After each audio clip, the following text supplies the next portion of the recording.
Some anime adaptations are legendary, others should never have existed.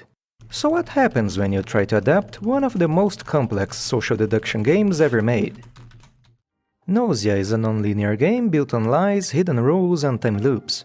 Could an anime adaptation like this actually work, or was it doomed from the start? This is Max, and a couple of you asked me to compare the Gnosia anime with the original game, and that's exactly what we're doing today. We'll break down what the anime gets right, what it loses, and what it adds. This video covers the entire anime and the game, so spoilers ahead. Without further ado, let's roll. Let's start with the biggest and most important change the anime made, Yuri. In the game, Yuri doesn't exist, there's only us, the player. We choose a name, a gender, a color to represent ourselves and distribute points into a few abilities, which will matter a lot later.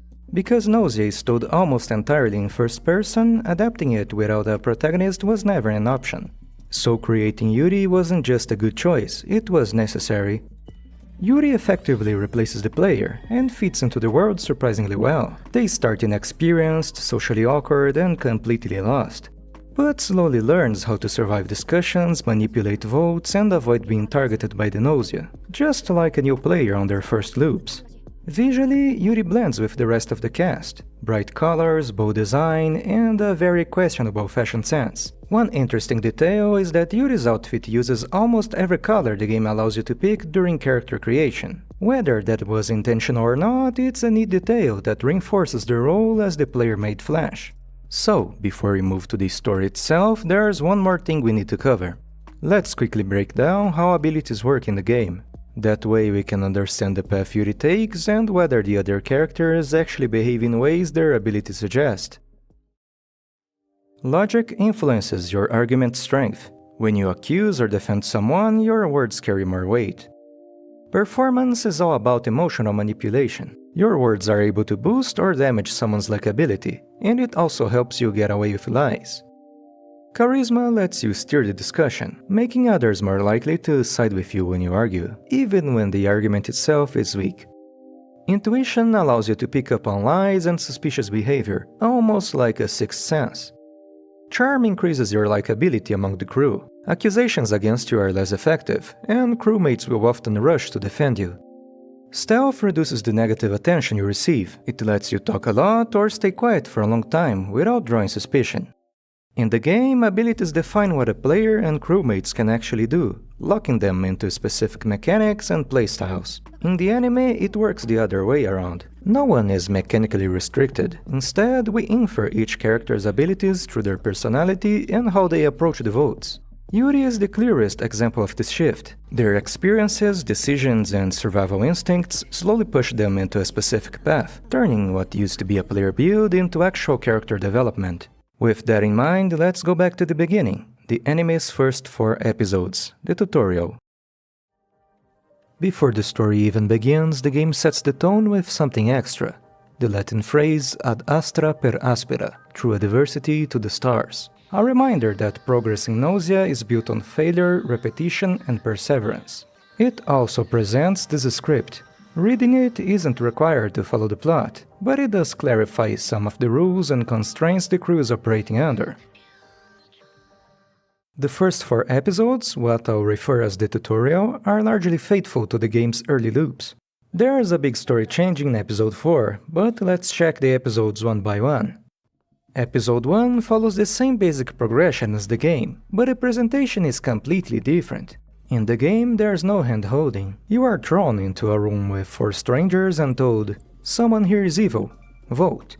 Also, the game's script is extremely flexible. Even the ending of the very first loop changes depending on whether you catch the Gnosia or not. Narratively, the same approach wasn't an option for the anime adaptation. All that chaos needed to be reorganized in a way that was easy for the viewer to understand, but also to create a more controlled, escalating sense of tension. The anime borrowed some content from the game's second loop to manage that. More specifically, the explanations about the Gnosia and voting rules. The clever part is that this lore dump isn't just functional, it doubles as a character introduction, using the character's body language and small mannerisms to show a glimpse of their personalities. In episode 2, once again, the anime changes the presentation quite a bit, but the actual plot progression remains very close to the game. In this episode, there's one scene in particular that's worth talking about. In the anime, we have the scene where the peacock cosplayer explains to Yuri that the Gnosia changes with each loop. So here's how the game delivers that exact same information. That's it, a message pops up, and now the player understands how the loops work. Yay! Well then, was this entire scene really necessary to convey that information?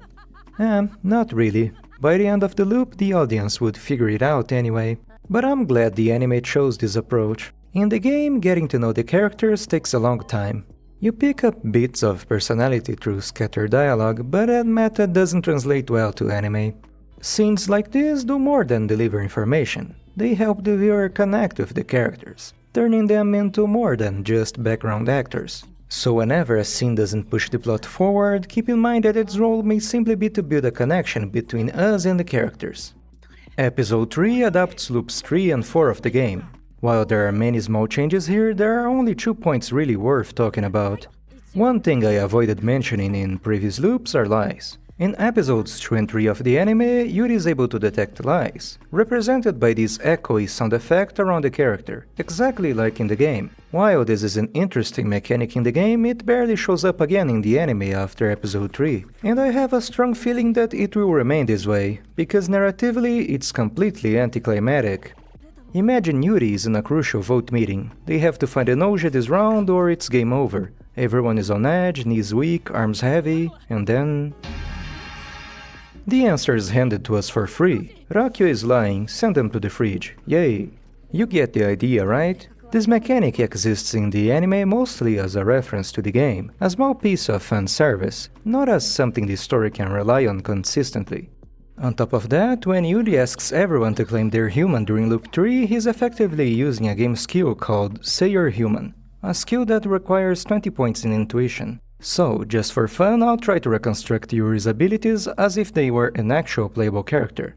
The second point I want to briefly mention is the scene where Yuri and Shigemichi visit Stella's garden. In the game, scenes like these are called note events, moments that reveal important information about a character. Keep that term in mind, we'll come back to it soon. Now we reach episode 4, and this is where things really start to go off the rails. Episode 4 mainly adapts loops 5 and 11 of the game. Loop 5 is centered around Yuriko, and that's where we need to start. Early in the episode, Yuriko looks at Yuri and says, "Go and be frozen, Yuri." It's a striking scene, but it feels a bit out of place because it's missing some context. In the game, this loop starts right in the middle of a vote meeting. Someone has to be frozen, and if anyone will do, Yuriko says it might as well be you, so go and be frozen. It's quite similar to what she does to Shigemichi in this same episode. Anyway, from that point on, Yuriko consistently antagonizes the player for the rest of the loop. In that context, her hostility makes perfect sense. She basically makes the player her target. In the anime, however, Yuriko tells Yuri to be frozen and that's it. She doesn't accuse him properly, she doesn't push for votes, she just delivers the line. The adaptation chose to prioritize impact over coherence, using Yuriko's iconic introduction line as a dramatic shortcut. And honestly, I'm fine with that. It sacrifices some internal logic, but it establishes Yuriko immediately, and that matters a lot more at this point of the story. The second big Yuriko scene, while well executed, feels like a slight downgrade compared to the original. The scene isn't bad in the anime, but cutting lines like the mention of the insane gods or Yuriko telling the player to strive and struggle in desperation strips away much of its unsettling tone. Keeping those lines would have made the scene far more eerie and enigmatic. There is also a key detail anime-only viewers probably weren't aware of. In the game, the player is never voted out or attacked by the Gnosia before this moment. So yeah, this is the scene where Yuriko effectively strips Yuri of his plot armor, and that's why he's targeted by a Gnosia almost immediately afterward. Now let's talk about Loop 11, and the second most impactful change in the adaptation so far. Setsu's explanation of the Silver Key. In the anime, Setsu reveals a massive amount of information all at once. Why the loops exist, what the Silver Keys are, and how they can be stopped. And this is a huge departure from the game. In the original story, these mysteries aren't answered until very late, often after more than 100 loops. In the game's version of this loop, Setsu only tells us 3 things: its name, the Silver Key, that it collects knowledge, and a simple plea, help me find answers. This difference completely changes the tone of the story. In the game, the player loops in desperation. 10 loops, nothing. 20, nothing. 50, still nothing. Until, much later, a faint spark of hope finally appears. The anime can't replicate that feeling. Here, Yuri already has an objective. They have hope. The only obstacle is their lack of experience. At first glance, dumping this much information so early might seem like a mistake, but if the anime had followed the game's structure here, it would have been a disaster. The original story fills that empty space with gameplay, learning mechanics, unlocking skills, experimenting.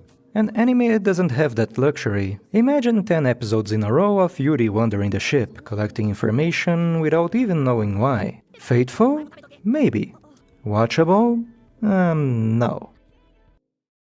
With the tutorial over, the anime finally shows us how its story is meant to progress. Not through action or battles, but through information.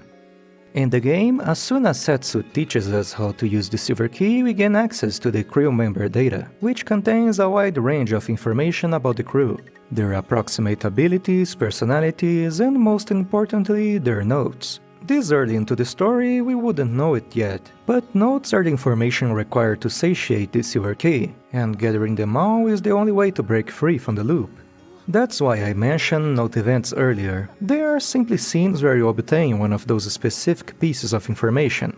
The main difference between the game and the anime is that in the game we know exactly how many notes we need, whether we need to befriend a character or even if we need to be a Gnosia to obtain a specific note.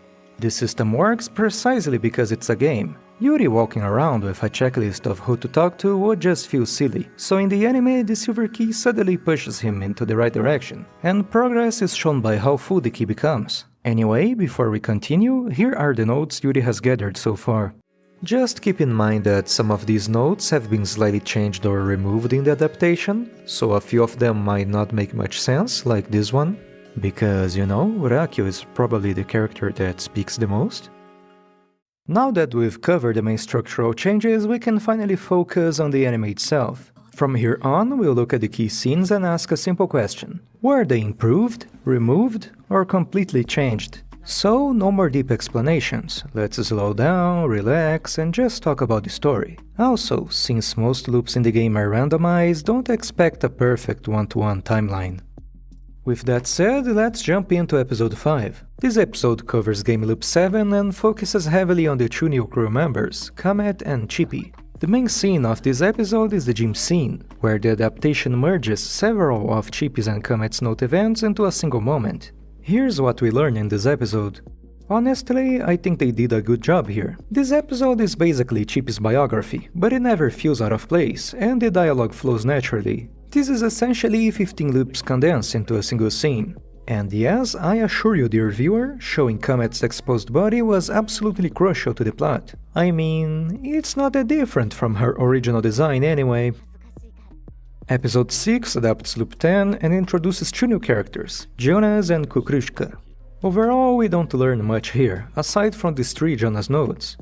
This loop is less about the side characters and more about Yuri dealing with the vote meeting, along with the review of the Guardian Angel role. So this feels like a good moment to update Yuri's stats. Yeah, I haven't forgotten about that. Back in episode 5, Yuri logically proved that Setsu was human. In the game, that's a logic skill called Definite Human, which requires at least 20 points in logic. In episode 6, after being accused by Comet, Yuri manages to redirect the crew's attention to her, making everyone notice her lies as she keeps talking. There's a similar skill in the game called Don't Be Fooled, which requires 30 points in intuition. So for now, Yuri's abilities probably look like this. Moving on to episode 7, it mostly adapts loop 12 of the game, introducing the last three characters, Shamin, Otome, and Remnan. At first glance, this episode feels like pure filler, but it actually does something really smart. It gathers a bunch of unrelated note events and reorganizes them into a single coherent loop narrative. By the end of the loop, Yuri gathered notes on Shamin, Otome, Jonas, Stella, Shigemichi, and Remnan. Shamin's introduction was also considerably expanded in the anime. In the game, he skips the first meeting but joins the second one without any drama, and he is not necessarily the Gnosia. Episode 8 mainly adapts Loop 13 of the game, which by itself is pretty boring, but the anime adds two interesting events, Shaming's groveling and the Kukrushka incident. What's interesting about Shaming's scene is that grovel is an actual skill in the game. It allows you to avoid being sent to cold sleep if you succeed, and Shaming is the one who teaches the player how to use it. In the game, you can use this skill once every loop with zero consequence. The anime, however, turns it into a problem. A single grovel completely breaks the voting system and throws the crew into chaos, which is honestly kind of funny. The second event, a fan favorite known as the Kukrushka incident, completely exceeded my expectations. In the game, it's a 30-second dialogue with Remnan, then Kukrushka shows up, the screen turns red, and that's it. The anime turns this into a terrifying chase scene, with crew members being brutalized or thrown out of the ship. It even has a unique soundtrack made specifically for this moment. It's easily one of the best upgrades the anime has made so far. So, while editing I just noticed something. There's no point in hiding some of these characters' notes from you. I was trying to avoid spoilers, but they're not spoilers at all. At this point, I'm pretty sure the anime will not go into this character's backstory ever again. So I'll stop being stupid, for now, and just show you some extra character notes that the anime most likely ignored. In episode 9, we finally get to see the Gnosia perspective, but that's not what this episode is really about. Its main focus is Comet's romance event. To do that, the anime completely skips Game Loop 8, the player's first time playing as a Gnosia, and then jumps straight into one of the hardest events of the game, keeping the dumbest crew member alive until the end. Honestly, nothing particularly interesting happens in Loop 8 in the game, and Comet's romance event was adapted very faithfully, so this change worked just fine. Episode 10 is a really interesting one. It mainly adapts the Citizen Slime event, where the ship is attacked by Comet's slime. Let's start with the biggest change here. Yuri is a woman in this episode. That never happens in the game. You choose your gender at the beginning and it never changes. The anime gives an in-universe explanation for this, but the real reason is really simple. Shaming's romance scene is an optional part of the Citizen Slime event that only triggers if the player is female. They clearly wanted to adapt it, so don't expect Yuri to appear as a woman very often. As usual, this episode also reviews several notes. We learn a bit more about SQ, Remnan, and Kukrushka, but I want to focus on one specific note related to Raqio, this one. No, we're not literally talking about Raqio's ding-dong. This is just an interesting detail for anime-only viewers. Raqio often gets annoyed by discussions about gender, and Setsu explicitly states that they are neither a man nor a woman. In the English version of the game, both are labeled as non-binary, but that term doesn't fully capture what they are in the original text. In Japanese, Setsu and Raqio are described as Hansei, or simply Han, a fictional gender unique to the Gnosia universe. Hansei individuals often undergo a procedure called Panification, which removes sexual organs and secondary sexual characteristics. In the anime, it's implied that Raqio has not gone through this procedure yet, while Setsu has, which explains why Setsu's body lacks clear sexual traits.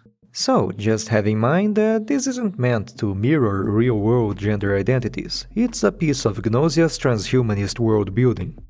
Episode 11 is entirely focused on SQ. Her romance event and all of her remaining notes are condensed into a single storyline, and we also learn about her possible connection to Remnan.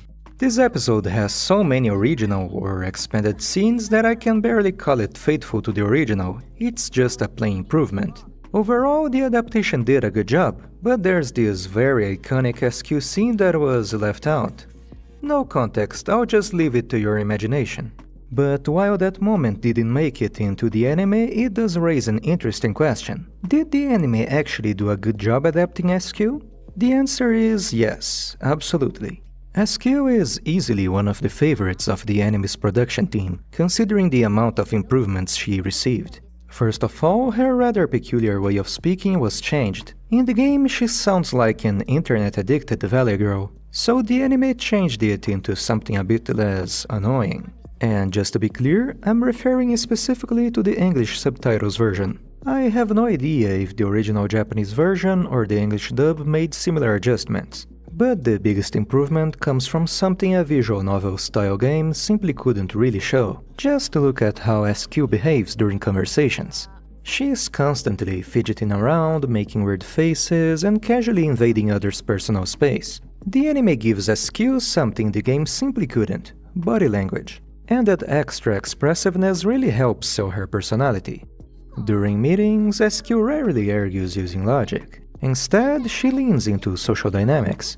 She often goes to Yuri's room to try to collaborate, avoid being in the middle of heated debates, and exaggerate other people's relationships when she tries to attack them, which is actually very faithful to how the game portrays her playstyle. So, SQ is an absolute win for the adaptation. Also, she seems to be the cameraman's favorite. No idea why. Episode 12 also focuses entirely on a single character, this time Gina. The anime merges several of her events into a single coherent narrative, exploring Gina's past with far more depth than the game, while adding new scenes and significantly improving others. Gina's romance was almost completely reworked for the adaptation. I'd even argue that nearly half of this episode is original content. So this is another episode that was extremely well handled. It doesn't just adapt Gina's story in a logical way, it genuinely improves the original material. So, just like we did with SQ, let's talk about how well Gina was adapted into the anime. Gina is actually a difficult character to judge, not because the adaptation is unclear, but because one of her most defining traits is her lack of presence. In the game, Gina is essentially a stereotypical background character. She has average abilities, rarely influences the vote meetings, and often ends up eliminated early, mostly because she's an easy target. And while she has a few events that show how conflicted she becomes in timelines she's a Gnosia, none of them are particularly impactful. The anime still keeps her as a low-profile character, but it tries to compensate by giving her more screen time and focusing more on her internal conflicts and who she is as a person. Throughout the anime, we see Gina constantly taking care of the crew. She prepares meals, looks after others, and does her best to keep everyone safe, even controlling her malicious urges in loops where she herself is a Gnosia. These moments highlight something the game only implies. Gina is a genuinely kind and selfless person. So, while she still remains a background character during meetings, the adaptation allows her to shine by exploring her internal conflicts and the guilt she experiences when she becomes a Gnosia.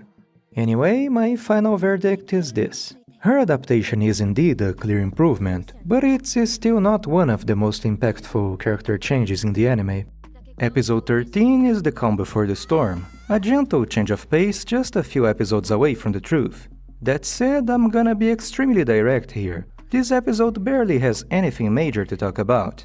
It does have a few small differences from the game, which I'll leave on screen for you, but overall is a very faithful adaptation. What this episode really represents is something else entirely. It marks the point where Yuri has basically finished collecting the notes for the Silver Key. Well, not literally finished, but almost. Let's take a look at the notes. And yes, I know, I probably added some things that shouldn't be here, and I definitely missed a few. But if you played Gnosia, you know that trying to track these notes is absolute chaos. Anyway, in the last couple of episodes I've been analyzing some characters, and that wasn't just a random decision, because in Gnosia the core of the experience are the characters themselves. That's why I chose to focus on how well 5 specific characters were adapted: SQ, Gina, Setsu, Yuriko, and Raqio. I'm sorry, Remnant fans, your boy didn't make the cut this time. But maybe I'll throw a quick tier list on screen later so you can judge my terrible opinions about the other characters. And now, since this episode focuses mostly on them, let's talk about Setsu. Setsu's adaptation is a prickly topic for me. It seems to emphasize Setsu's soldier side much more than the game did. In the game, Setsu is our safe harbor, someone you can always rely on. They smile, reassure you, constantly reinforce mutual trust and share information, even when they are a Gnosia. Anime Setsu still has some heartwarming moments, but most of the time Setsu feels noticeably more distant, even cold, as if the adaptation wanted to highlight the disciplined soldier more than the warm companion. Also, the way Setsu acts towards Yuri feels off sometimes. Remember how Setsu faked ignorance when Yuri asked them about the loop in episode 2? or how they attacked Yuri in episode 13 after exchanging information about Kukrushka. And don't even get me started on the "I didn't tell you I was looping because you could be a Gnosia" excuse from episode 4. My point is, could you even call someone like this your safe harbor? Maybe I'm just simping too hard for Game Setsu, but I think they would never treat the player like this. And just to be clear, Game Setsu isn't soft or harmless. That warmth doesn't come from weakness, it comes from trust built across loops. They do what's necessary, often leading discussions during meetings, pointing out the most logical voting options, and dealing with problems with brutal efficiency when required. There's even dialogue lines strongly implying that Setsu killed Shameng in some loops. In the end, Setsu's adaptation is still solid, but it falls slightly short of what made Setsu so special in the game, their emotional closeness. Now that we're done talking about Setsu, let's move on to episodes 14 and 15, which I'll group together under the name Yuriko's Challenge. These two episodes are essentially two halves of the same loop, so splitting them wouldn't really make much sense. These two episodes attempt to combine a couple of important events from the game, mostly centered around Yuriko. One major change appears right away. In the original game, the existence of AC followers is revealed very early, around loop 9, mainly to add more complexity to the game. The anime, however, saves this reveal for a much later moment in the story, turning it into part of the rising tension before the final twists. And honestly, I can understand that decision. Apart from the extra chaos they would introduce in every loop, the idea that Levi can instantly identify a cultist on board, like it does in the game, doesn't make much sense. But the more interesting change is how the anime handles the events surrounding Yuriko. In the game, one of the most memorable moments involving her is the event called Confrontation. In this event, before the meeting even starts, Yuriko overhears the player and Setsu discussing about nose and nausea. She suddenly joins the conversation and drops this bomb. "Do you really want to know about nausea? Let's play a game. I'm infected. Destroy me and I'll tell you everything." Simple enough, right? Well, not exactly. Once the meeting begins, boss music starts playing and Yuriko starts beating your ass harder than a Latina mother. If the player survives the beating, she finally gives them a small piece of information about the nausea. And then the dialogue ends almost immediately because the ship is about to warp and Yuriko needs to be frozen. To learn more, the player needs to trigger another event in a future loop, where Yuriko proposes a new condition, survive the meetings together, and she'll continue the explanation. So in the game, this entire sequence becomes a kind of intellectual duel between the player and Yuriko. The anime takes a different approach. Instead of recreating the dynamic, it compresses those events into a single loop. And the result is a bit strange, because this loop should be centered around Yuriko, but instead she challenges Yuri, tells them there's a cultist on board, and then essentially removes herself from the equation by going to cold sleep. So while the episode is still enjoyable, especially for viewers who like the investigative side of the story, it's not really a faithful adaptation of Yuriko's role in the game. And since she's under the spotlight here, this is a good moment to talk a bit more about Yuriko herself. Yuriko is probably the biggest disappointment this adaptation has given me so far. In my last video about Gnosia, I described her as the most oppressive presence on the ship. And yeah, that didn't age well. In the game, Yuriko appears on loop 5, establishes dominance, removes the player's plot armor, and then disappears until much later. But once she starts appearing regularly, every meeting she's in becomes oppressive. When Yuriko speaks, everyone listens. Point a finger at her and she retaliates. Argue back and she shuts you down. She always has the final word. But she doesn't dominate the discussions through perfect logic. She dominates them through sheer presence. In the anime, that presence simply isn't there. Her introduction in episode 4 is strong, but after that her impact during vote meetings becomes surprisingly small. And the real problem isn't screen time, it's authority. The only moment where the anime truly shows what Yuriko is capable of happens in episode 4, when she manages to send Shigemichi to cold sleep with a single sentence. After that, her role shifts toward the mysterious and enigmatic side of the character, which is not necessarily a bad direction. But if that was the goal, the anime probably should have used her less, not more. Just let her disappear for a while, let the mystery build, and then bring her back in a way that feels suffocating. Because right now, she often ends up feeling less like the intimidating presence she is in the game, and more like the mysterious lore woman who just keeps laughing in the corner of the room. But that leaves an important question. If Yuriko is no longer Yuri's intellectual adversary in the anime, who fills that role? And the answer is obvious. It's the character who, without any doubt, became the star of the adaptation. The Han, the myth, the legend, Raqio.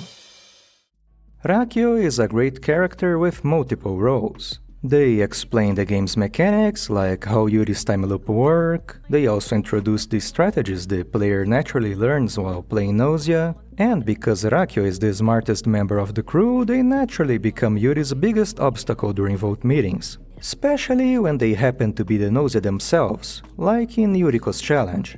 So Raqio isn't just a mentor figure, they're also the opponent who forces Yuri to think, adapt, and improve. All of this while unintentionally acting as a comic relief. In the original game, Raqio being voted out first happened so often that it became a near-universal experience among players, becoming basically a meme within the community. So I couldn't stop laughing when the anime directly referenced that by freezing Raqio first in 80% of the loops. It genuinely feels like Raqio was adapted with a lot of care by the production team. Even small details from the game were preserved. For example, there's a minor dialogue where Raqio mentions that nutritional supplements are the more efficient way to eat. And the anime actually references this by frequently showing them taking supplement pills instead of eating normal meals. During meetings, anime Raqio behaves almost exactly like their game counterpart. They are a ruthless attacker, quickly pointing fingers, using clues efficiently, and exposing contradictions without mercy. Which, ironically, is exactly why they often end up frozen or killed by the Gnosia very early. So yes, without any doubt, Raqio is the real MVP of this adaptation. And by the way, choosing Raqio as Yuri's adversary in this arc wasn't a random decision. The final problem isn't just the name of episode 15, it's also the name of a game event in Gnosia where the player has to survive a loop while Raqio is actively trying to get them frozen. That specific event wasn't directly adapted into the anime, but the inspiration is pretty clear. So in a way, this episode still captures the spirit of that moment from the game. And with that, we've now covered the 5 characters I wanted to talk about, and Yuri has finally solved the final problem. Which means we can finally move on to episode 16, The Truth, and all the plot twists that come with it. But before that, I just remembered something. I promised a quick tier list earlier, so here is it, ranking how well each character was adapted. Another thing we need to do is to update Yuri's attributes. At this point, it is clear that Yuri's strategy is based around logic, so I'll give it a strong boost. Charm goes up because Yuri is now able to maintain their cool while under attack. Stealth is also getting a boost because Yuri is not often eliminated by the Gnosia and they kind of use the Grovel skill. Performance and Charisma are kind of just there, so I'll keep them the same. And I was going to lower Yuri's intuition because I gave them too much credit for using the Don't Be Fooled skill, and they're not even good at detecting lies. But I think that being able to find out Remnan was a Gnosia in episode 15 based on a gut feeling is worth something, no? Anyway, his intuition will remain the same. Enough about the characters, now we're getting into the good stuff. Or should I say, into the truth. The first part of episode 16 covers the event A World Without Gnosia, and overall the adaptation here is very faithful. The loop starts, there are no Gnosia on the ship, everyone celebrates, and then everything falls apart when another Yuri is found in the medical pod. But there is one important difference worth mentioning. In the game, entering this loop is a conscious decision. The player actively chooses it by adjusting the silver key settings. This ties into a broader system. The game allows you to partially control the conditions of each loop, whether that's your role, the number of Gnosia, or specific setups you want to test. But since that system exists mainly for gameplay customization, the anime wisely removes it. Now, the second half of this episode is where things get interesting. Yuri is pulled into this strange limbo between loops, and learns that they are a bug. This entire sequence is original to the anime, but the information itself is not. In the game, everything explained here is gradually revealed across multiple events, more specifically the ones condensed into Yuriko's challenge. There is, however, one detail that changes the context quite a bit. In the game, Bug is an actual role, and even though the player is the only real Bug, any character can end up being one. From a gameplay perspective, the Bug's objective is simple: survive until either the crew or the Gnosia are completely eliminated. If that happens, the Bug wins and the universe collapses. Just like the AC follower, the Bug as a role exists mainly to increase complexity and replayability. But from a narrative standpoint, it creates a bit of a contradiction, because if anyone can be a Bug, then the concept loses its uniqueness. So, the anime avoids this entirely by making the Bug a singular anomaly, something tied specifically to Yuri, and honestly, that's a great change. It sacrifices mechanical accuracy, but results in a much cleaner and more coherent narrative. Episode 17, Bug, is where the anime fully diverges from the game, and somehow becomes better because of it.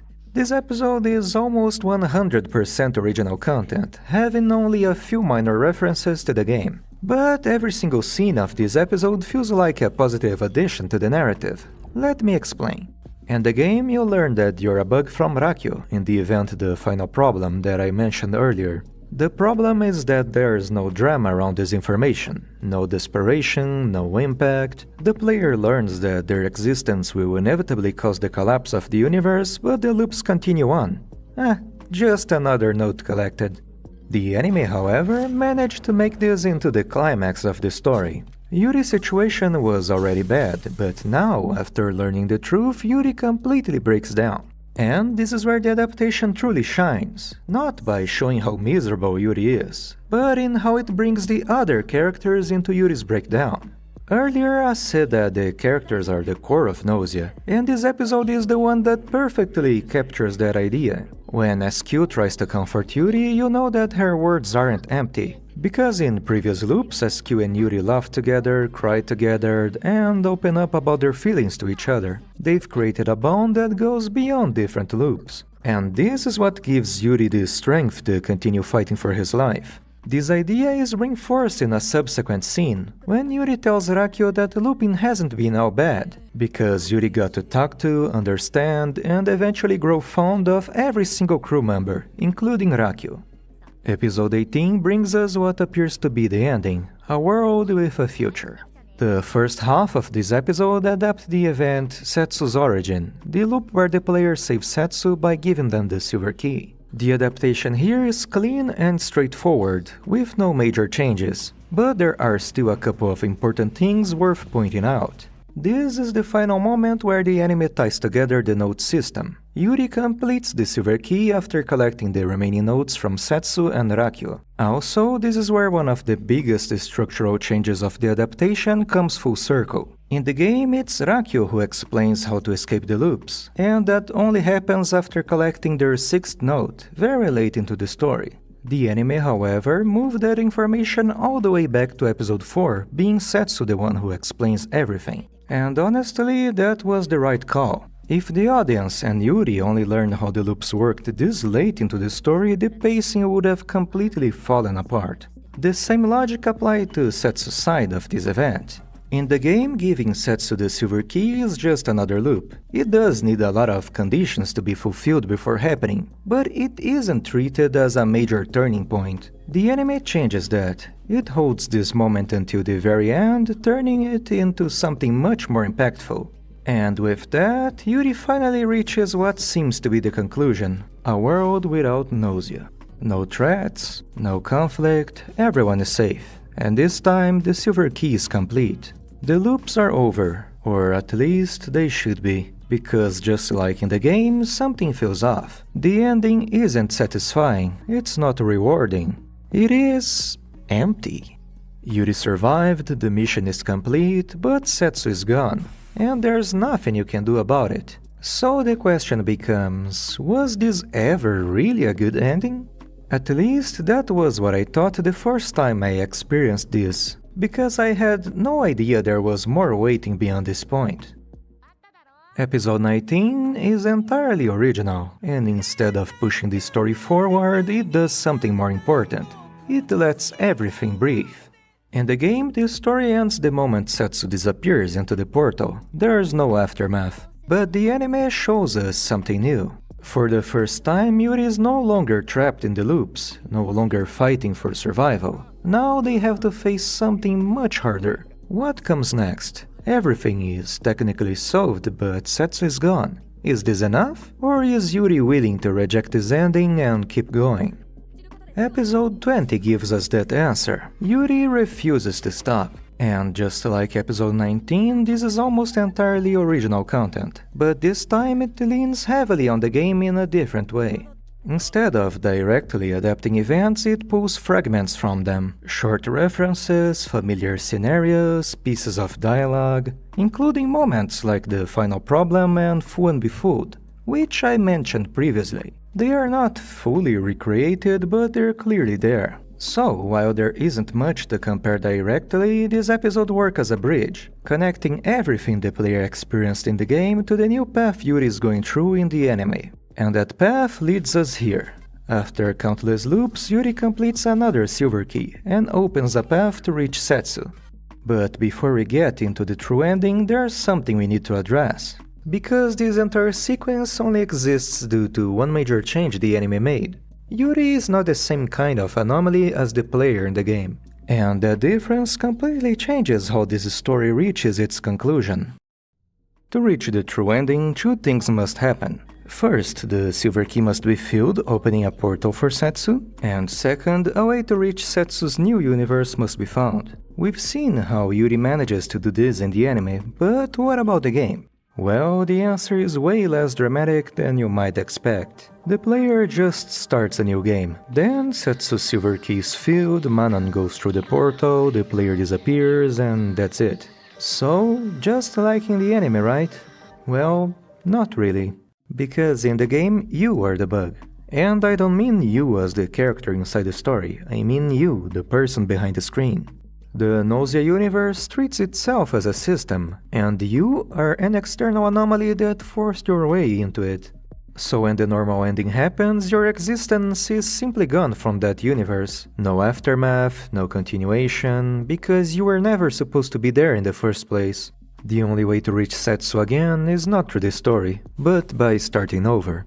And somehow that doesn't feel like a bad ending. To save Setsu, you disappear. And that's fine, because your role was never to belong. It was to intervene. So yeah, the game breaks the fourth wall. Setsu even acknowledges the player, their last words being thank you. Not the you from inside the game, the you from another world. Meanwhile, the anime takes a completely different approach. Instead of treating Yuri as an anomaly, it tries to make them belong. Yuri isn't just an existence that came out of nowhere. In episode 16, Yuriko explains that Bug Yuri was created by Nos as a kind of experiment. A way to test which kind of universe holds more value. One ruled by a single will, like Gnos, or another where individuals struggle to understand each other. And because Yuri is a part of that universe, they don't get to escape it. They can't just start a new game. To reach Setsu, Yuri has to find a solution from within. Fill another silver key, get cyberized, make a deal with Nos, and cross into another universe. All of this ended up making the anime story considerably more complex compared to the game. Because while the game resolves its story through a meta perspective, the anime resolves it through world building. So in the end, the game treats the player as an outsider, someone who can enter and leave the universe at will, while the anime keeps Yuri inside the universe as a permanent part of it. One breaks the fourth wall, the other reinforces it. So, was this a good adaptation? I'm not going to pretend it was perfect. There were moments when I felt like some potential was being wasted. Yuriko's confrontation, one of the most anticipated moments in the entire game, was completely left out. We barely got to experience loops where Yuri was a Gnosia, and several great events never made it into the anime. But even with all of that, yes, this was a great adaptation. Not because it perfectly recreated the game, but because it understood what actually matters. It didn't just copy Gnosia, it tried to reinterpret it. It added new scenes, reworked the structure, and even removed the meta-elements entirely. And somehow it still preserved the core of the experience, because Gnosia was never just about the loops, roles, or mechanics. It's about the characters. When Gina opened up about her guilt, when SQ tried to comfort Yuri in her own awkward way, when Raqio showed up at forward in moments of despair, when Setsu said their final goodbye, these moments are what define Gnosia, and the anime understood that. And after all, I think Gnos got its answer. A universe where individuals struggle to understand each other still has value. Humanity is messy, contradictory, and often cruel. But through conflict, misunderstanding, and struggle, people still find ways to connect, to rely on each other, to move forward. And Yuri is proof of that. Because in the end, what saved this world wasn't logic, wasn't systems. It was people.